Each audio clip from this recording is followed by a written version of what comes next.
Hi friends, welcome to our channel Feel Free to Cook. இன்னைக்கு நம்ம சேனல்ல பூசணிக்காய் தோசை எப்படி பண்றதுன்னு பார்க்கலாம்.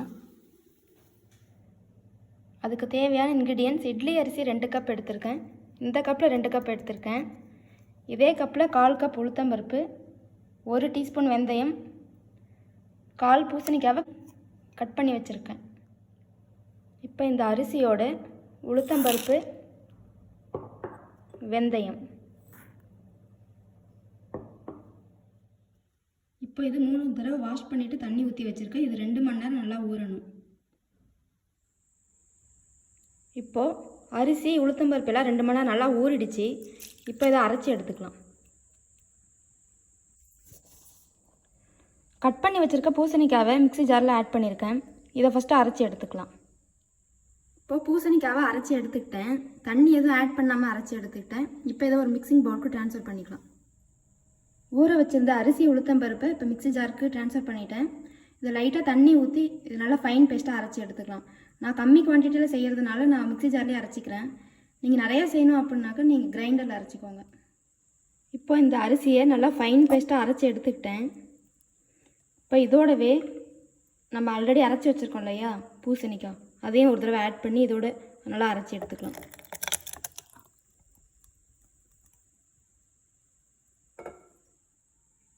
இப்போ இது ரெண்டுத்தையும் சேர்த்து நல்லா அரைச்சி எடுத்துக்கிட்டேன். இதை ஒரு மிக்சிங் பவுலுக்கு ட்ரான்ஸ்ஃபர் பண்ணிடலாம்.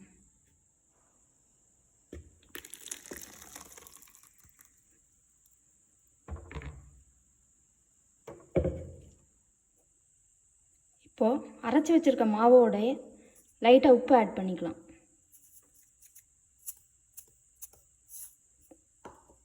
இப்போ இதை நல்லா மிக்ஸ் பண்ணிக்கலாம்.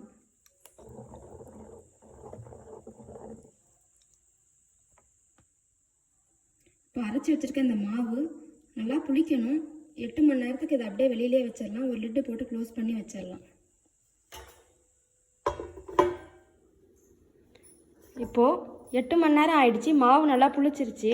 உங்களுக்கு பார்த்தாலே தெரியும் மாவு நல்லா பொங்கி வந்திருக்கு.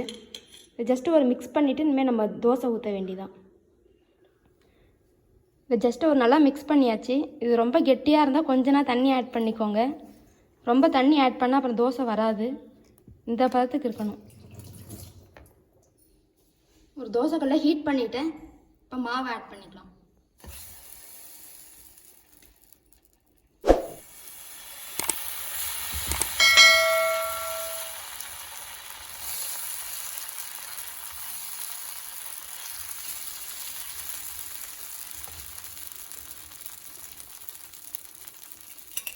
எண்ணெய் ஆட் பண்ணிக்கலாம்.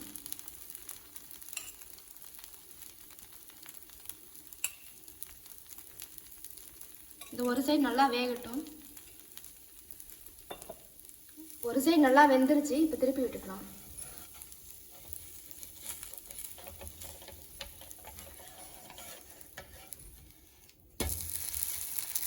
இன்னொரு சைடு நல்லா வேகட்டும்.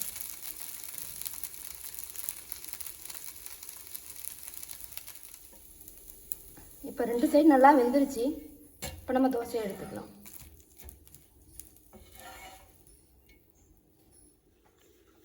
இப்போ நமக்கு சுவையான பூசணிக்காய் தோசை சூப்பராக ரெடி ஆகிடுச்சு. இதுக்கு நான் கார சட்னி வச்சு சாப்பிட போகிறேன். நீங்களும் கண்டிப்பாக செஞ்சு பாருங்கள். செஞ்சு பார்த்து உங்களோட கமெண்ட்ஸை ஷேர் பண்ணுங்கள். இந்த வீடியோ பிடிச்சிருந்தா லைக், ஷேர் அண்ட் சப்ஸ்கிரைப் பண்ணுங்கள். தேங்க்யூ ஃபார் வாட்சிங்.